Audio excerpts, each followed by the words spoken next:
Hello, everybody. I am Zach Barnes, and for my topic, I decided to stick with something a bit more simple and something that's a bit more widespread than most of those issues that were suggested. So I focused on the issues of spam and clickbait for my topic. Obviously, spam can be a bit more intrusive than clickbait, but I thought both related a little bit and would be interesting to cover as this relates to a lot more people.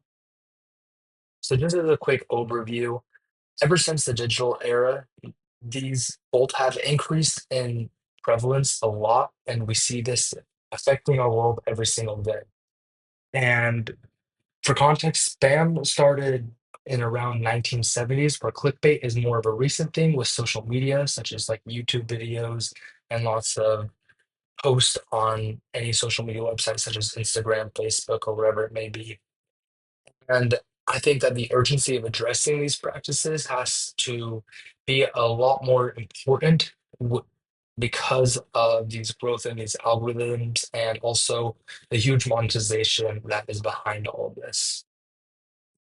So for my interview, it did talk about having a professional, and how I kind of took this is interviewing my grandma, my mom's mom, because I think she is fairly good with technology, but she's obviously of the older generation, so she doesn't understand a lot of it.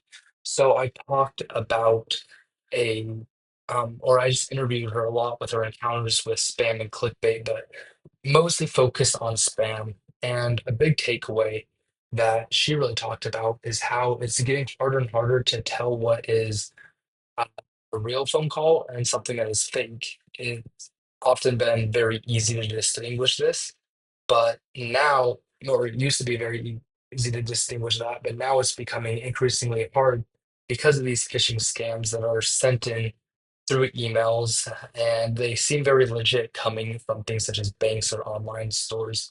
And she mentioned she has never lost any money from this, but she's getting increasingly worried about these issues. And then just going into the historical context of all of this, as I mentioned, spam originated in the 1970s, and as this says, it originated, or the first known spam email was in 1978. That was sent to ARPANET users. And ever since then, it's become an increasing issue, and there's been legislation put in place to help try to curb this, such as the CAN Spam Act of 2003. But it hasn't really helped too much as the enforcement's very weak on this, and it doesn't really do much.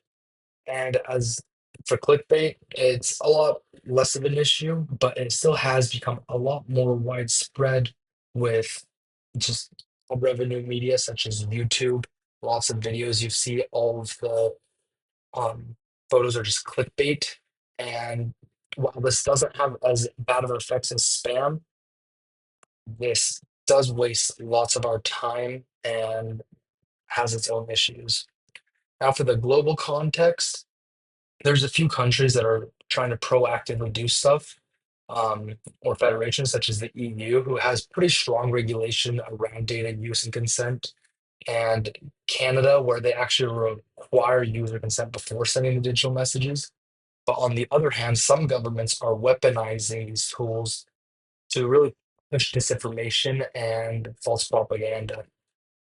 And for just some personal insight to finish this off, I feel I'm a bit more tech literate than most of my family.